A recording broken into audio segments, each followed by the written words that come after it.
Queridos hermanos y hermanas, las lecturas de este tercer domingo del tiempo ordinario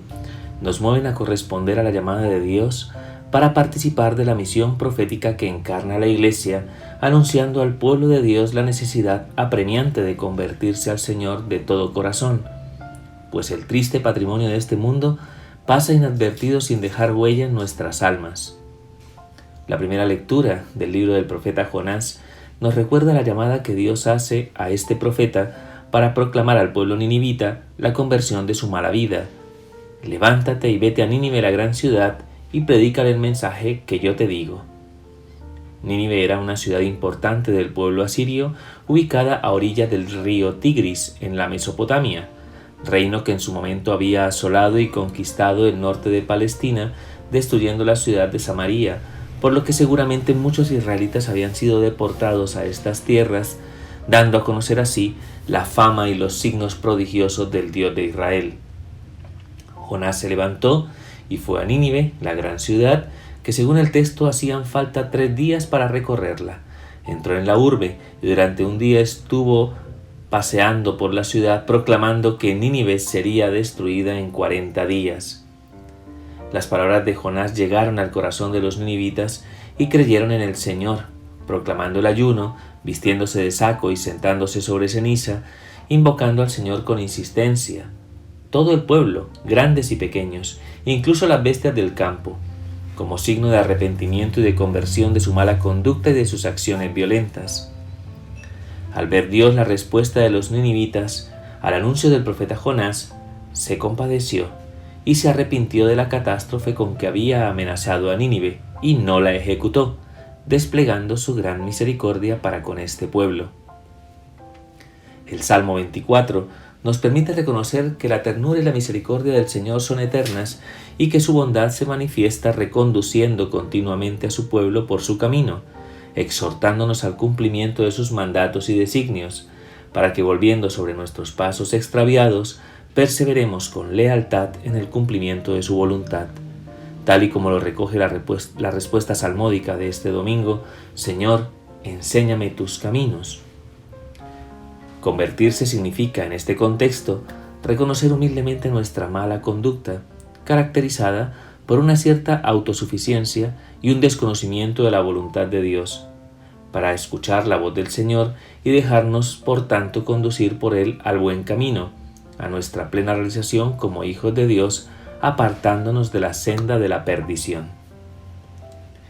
El Evangelio de este día nos recuerda la actividad profética de Cristo en Galilea tras el arresto y la ejecución de Juan el Bautista en territorio de Judea. En efecto, como consecuencia del ambiente caldeado ocasionado por la predicación del Bautista,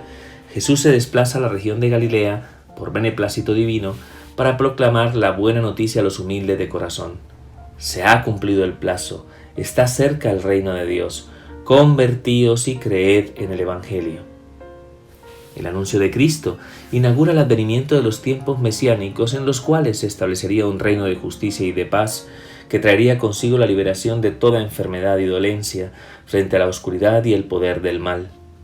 Por esta razón, el Maestro exhorta al pueblo de Dios a arrepentirse de sus malas acciones, convirtiéndose de corazón al Señor para así acoger la buena noticia, la gracia que trae consigo la fuerza necesaria para superar las consecuencias del pecado, que tanto estrago ocasionan a los hijos de Dios. Para llevar a cabo esta tarea, el Señor escoge a los apóstoles, en cuya fe se apoyará la edificación del nuevo pueblo de Dios, la Iglesia, los cuales recogerán el testigo, llevando a cabo este anuncio tras la pasión, muerte y resurrección del Señor. Efectivamente, el Maestro pasa junto al mar de Galilea, dirige su mirada a Simón y a su hermano Andrés, pescadores que estaban echando las redes en el mar, y les dice: «Venid conmigo y os haré pescadores de hombres»,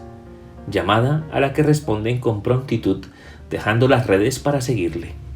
Un poco más adelante el Señor vio a Santiago y a su hermano Juan, hijos del Zebedeo, que estaban en la barca repasando las redes. Los llamó y, dejando a su padre con los jornaleros, se marcharon con el Maestro. Podemos identificar varios elementos constitutivos de esta llamada. El Señor los ve, que quiere decir que dirige su mirada a lo profundo de su corazón, de tal forma que esa mirada penetrante y amorosa suscita una respuesta irrevocable en su interior, capaz de desprenderles de cualquier seguridad, del trabajo que habían realizado durante toda su vida, de la protección de su familia, ya que el seguimiento de Cristo exige un deshacimiento radical para dedicarse por entero al cumplimiento de una misión que le da un nuevo sentido a sus vidas, que consiste en colaborar con el Maestro en la ardua tarea de reconducir al pueblo de Dios, rescatándoles del mar de la indolencia y de la impiedad, para ser partícipe de la misericordia y de la bendición de Dios en la barca de la Iglesia. Se trata de una nueva pesca que tiene por objeto llevar a cabo el designio salvífico de Dios por medio de la total disposición y la humilde acogida a la gracia particular que el Maestro ofrece para sostener eternamente la labor de quienes hacen resonar esta invitación de Jesús a convertirse de todo corazón y a creer en la buena noticia de la salvación. La segunda lectura de la primera carta del apóstol San Pablo a los Corintios nos plantea la necesidad de acoger esta llamada con inminencia y apremio, ya que la representación de este mundo se acaba y la manifestación del reino de Dios se hace ya presente en nuestras vidas. Por eso San Pablo plantea que los que tienen mujer vivan como si no la tuvieran, los que lloran como si no lloraran, los que están alegres como si no lo estuvieran, los que compran como si no poseyeran, los que negocian en el mundo como si no disfrutaran de él. Lo cual quiere decir que lejos de estar condicionados por las exigencias y seguridades de este mundo, lejos de vivir atados a aquello que no trasciende, seamos capaces de dirigir nuestra mirada a los bienes eternos para de esa manera reconducir nuestro corazón al Señor y vivir conforme a su voluntad salvífica, confiando nuestra vida entera en sus manos, sabiendo que no quedará frustrada nuestra esperanza si confiamos en Él. Nos hemos preguntado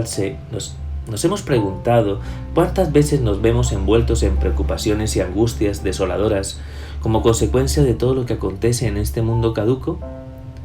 Perdemos fácilmente la paz ante los acontecimientos que nos conduelen o que simplemente no entendemos. Nos dejamos arrastrar fácilmente por el engaño de los goces mundanos y por la ambición de las cosas materiales, sin llegar a detenernos a pensar en lo que realmente importa, en el final inminente de nuestra vida terrena, olvidando nuestra necesidad de sembrar lo que verdaderamente trasciende, que no es otra cosa que el tesoro de las buenas obras y de la práctica del amor a Dios y de la caridad solícita para con el prójimo. Que el Señor nos conceda la gracia de acoger su llamada a convertirnos de nuestras malas acciones, dejándonos penetrar por su mirada de amor y de misericordia. Que nos sostenga en nuestra misión de anunciar con nuestra vida y nuestro ejemplo la necesidad de abrir el corazón a las bendiciones que el Señor ofrece a cada uno de sus hijos. Que no antepongamos nada a Cristo, de modo que podamos cosechar frutos de vida eterna en nuestro corazón, alejándonos de todo lo que nos ata y condiciona en este mundo caduco,